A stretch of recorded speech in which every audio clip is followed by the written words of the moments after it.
What is going on, everybody? Back at you again with another episode of Move the Chains podcast with your host and the man of this hour, Sam McIntyre.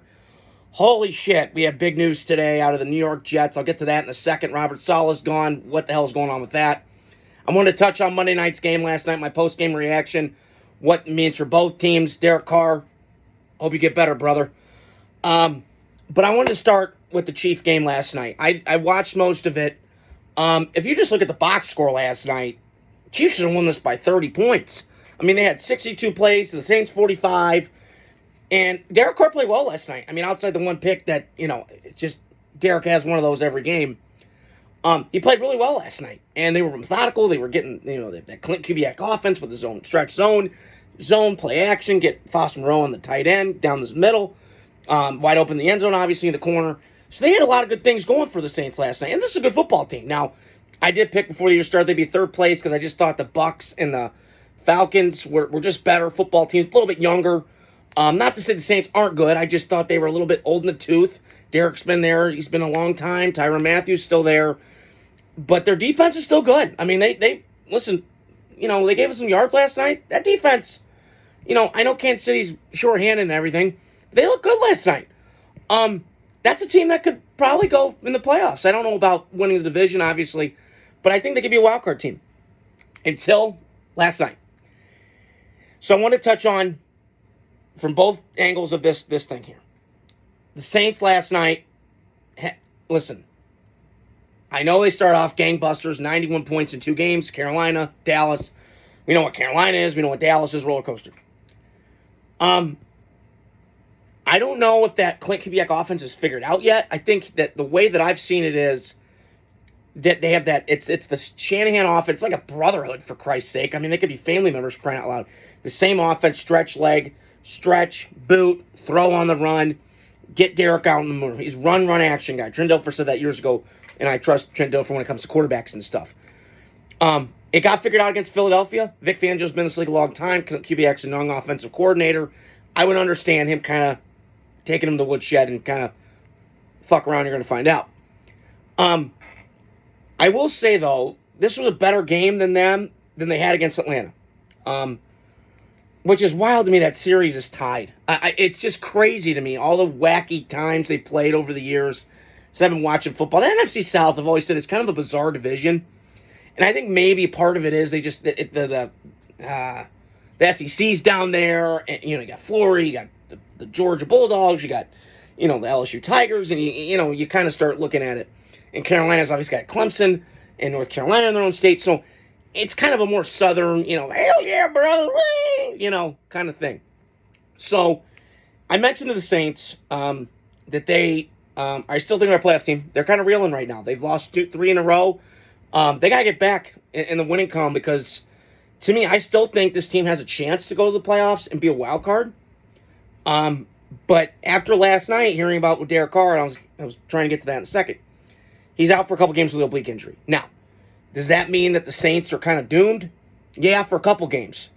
They got to win. I was thinking about this on my way home tonight from the gym. They got to win at least one of these games. I'm not saying you got to look competitive in these. I think the Denver one, to me, now they got 10 days. Now they got the game Sunday against Tampa at home, and then they got Denver coming in, which is the coup de grace, Sean Payton's homecoming. So Saint fans, it's going to be crazy in there. However, I think if New Orleans wins at least one of those games, and is depending on what I heard was 2 games with Derek Carr, it could be a little bit longer.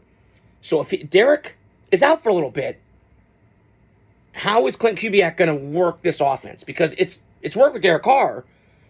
Now he's a little bit unproven. Clint Kubiak, excuse me. Now, can he manufacture some stuff with Spencer Rattler or Jake Hayner or whatever one of these quarterbacks the Saints have? Because I still think the Saints, they have some pieces here. Foster Moreau, which we never got rid of him, Raiders. Good for you. And, you got Alvin Kamara, you got Chris Olave, you got that Shaheed kid, the 22, who's just a fucking baller. And their offensive line's not bad. So the Saints have the pieces on offense, and their defense is not bad. They had some chunk plays last night. That's okay. That happens against Mahomes. In that place. And I will say, though, that when they had the shot last night of the Chief game. I've said this numerous times. I love my dad, Charlie McIntyre. Shout out to you, Dad. I love you. When we went 2 years ago in Kansas City on Monday night when the Raiders blew that game, whatever, that was the most electric atmosphere I've ever been. When they do the beating the drum and then they got the Tomahawk Florida State thing, that was crazy. And it just looks so beautiful on TV. Listen, it's loud whenever I'm on TV. You got to go there and it's louder. It's insane. So I wanted to flip side to the Chiefs. They are 5-0. You got to take the wins that you come from in this league. But listen, I don't. As much as I want to say they're vulnerable, I got the best equalizer in football in the world in Patrick Mahomes, and I've seen him live twice. And Andy Reid's still calling plays. He'll probably do it till he's 80. I mean, until he's done. I mean, I just can't count the Chiefs out. Like, this is like New England, but a little bit funner version. Now, obviously, this version of the Chiefs right now, they're a defensive football team. Steve Spagnuolo might be one of the best defensive coordinators in football. I put Flores on there too. But I think Spags has been with the Chiefs long enough that he's seen everything. Go back to his Giants days when they beat the Patriots twice. He was architect behind those defenses. So he's seen a lot of shit. It's almost like Vic Fangio a little bit when he was with the Niners that first year. I'll never forget the 2011 NFC Championship game. Eli Manning I've never seen a quarterback get the shit beat out of him more than him. Got sacked 6 times. It was a rainy, mucky day in San Francisco at the old Candlestick Park. And, I mean, Vic Fangio's been bringing it all the time. That Niners team was loaded. Every team that Vic Fangio's defenses have had, he's had good players. Same with Spagnuolo. I was trying to tie that in here. But as long as the Chiefs have Patrick Mahomes and they have the brain trust in Andy Reid, who's one of the best play callers I've ever seen, and they have Brett Veach in the front office chair, I don't, with the Hunt family obviously doing so well that they do, I don't see the Chiefs going away. Now, I'm tired of them. My brother's tired of them. I'm sick of it. Now, do I think somebody can knock them off? I do. Excuse me. Is it Houston? I absolutely think it could be. Because I think they have every component to beat the Chiefs. They have an offense that can score points. They have a defense that can make plays. That's going to be a great game. Can Buffalo? I don't know. Buffalo doesn't have enough weapons to compete. Can the Bengals? No doubt. They always play the Bengals stuff. The Bengals always play Chiefs stuff, excuse me. So I think that there's something there. As long as the Chiefs have Patrick Mahomes, they're going to be in games. I'm not worried in the fucking slightest about that. So that was my take on the game last night. But I want to get to something really clear here. The New York Jets fired Robert Saleh today. It's a sad day. I can't figure out what the Jets are doing. This is why they are what they are. I mean, every time I tell my dad, like, hey, he's going to the Jets. Ugh. There's reasons why. The Lions for a long time. The Raiders. God, I love you. I got you tatted, but Jesus. I got you tatted. I said, show it. Come on. I don't get the Jets. I defended Saleh yesterday because his defense, since he's been there, they've been number one in most categories. That's his baby. That's his baby, and they're balling. They've had so many guys go out. They got stars at everywhere. Their corners are good. Sauce Gardner's really good. For me, he's a great corner, but he doesn't tackle. He's a 6'1", 208 corner.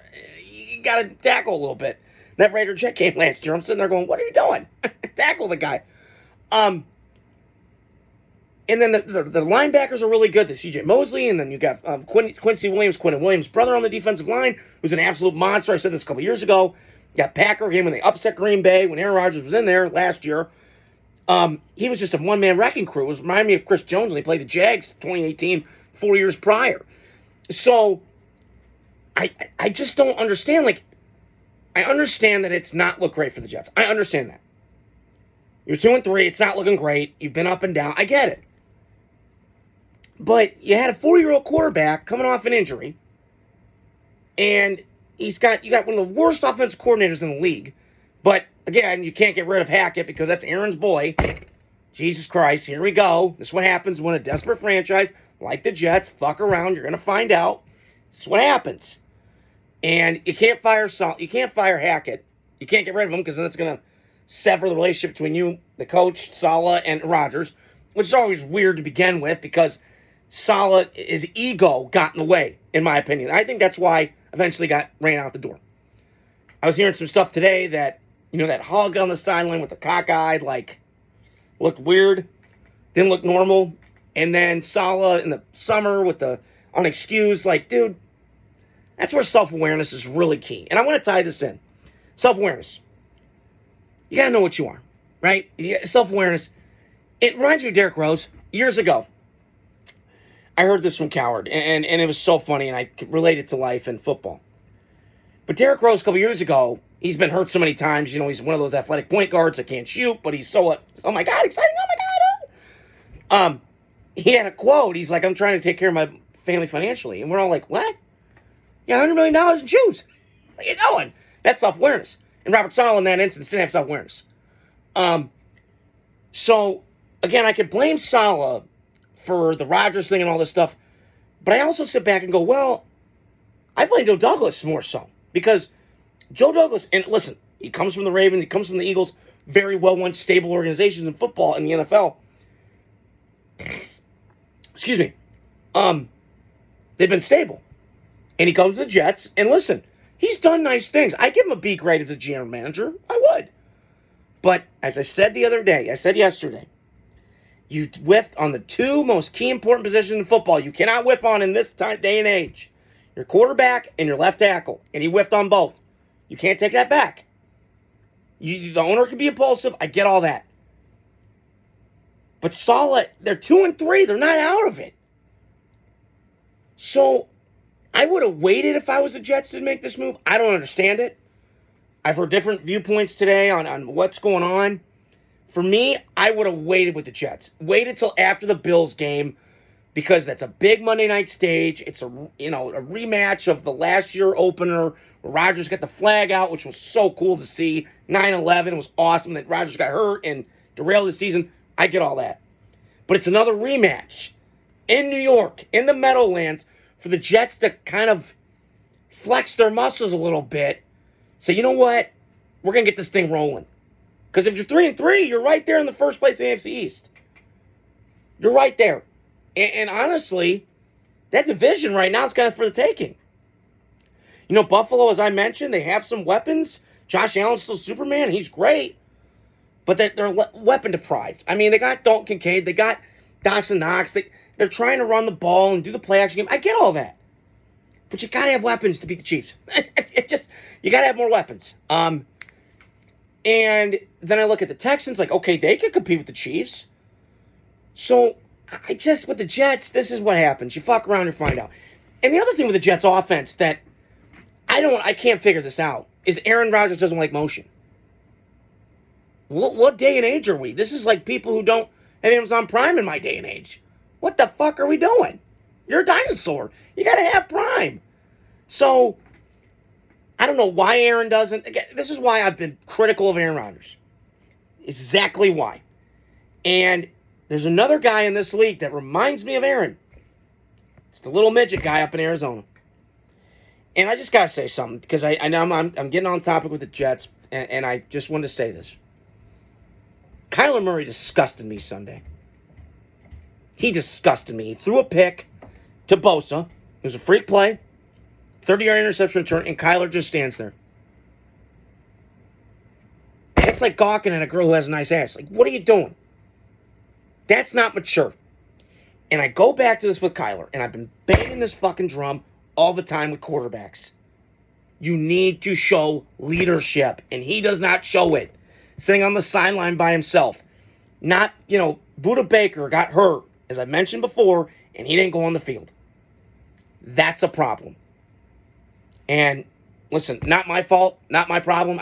I know the Raiders years ago wanted to take him. I said, hell no. Don't do it. I'm seeing this with Shador right now, and I'll talk about that tomorrow on my reaction with the Raiders. But I'm out.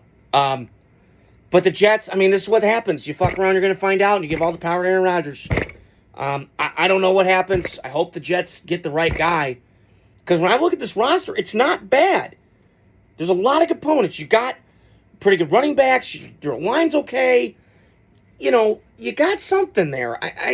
But it comes back to ownership, man. It's the Browns, it's the Raiders, it's the Lions for a long time, not now. So let's see what happens with the Jets. Monday night's going to really determine it for me. Can they beat the Bills at home? Where Buffalo's kind of reeling. That's going to be the key. If they can beat Buffalo, maybe maybe Saleh's out of the building, maybe it brings some juice with the Olbrich guy, the bald-headed guy, the Jets coordinator, defensive coordinator that's become the head coach. We'll see. Maybe they react differently. I don't know. But this offense ain't going to change. You can't get rid of Hackett and get rid of Rodgers. So it's a mess. And this is what happens with desperate teams that have low sports self-esteem. Exactly what happens. So we'll see what happens. I just wanted to hop on here tonight. Like I always say in my videos, hit the subscribe, like, share button. Tell your friends. And I'll talk to you guys soon. More videos will be coming out this week. Have a great night.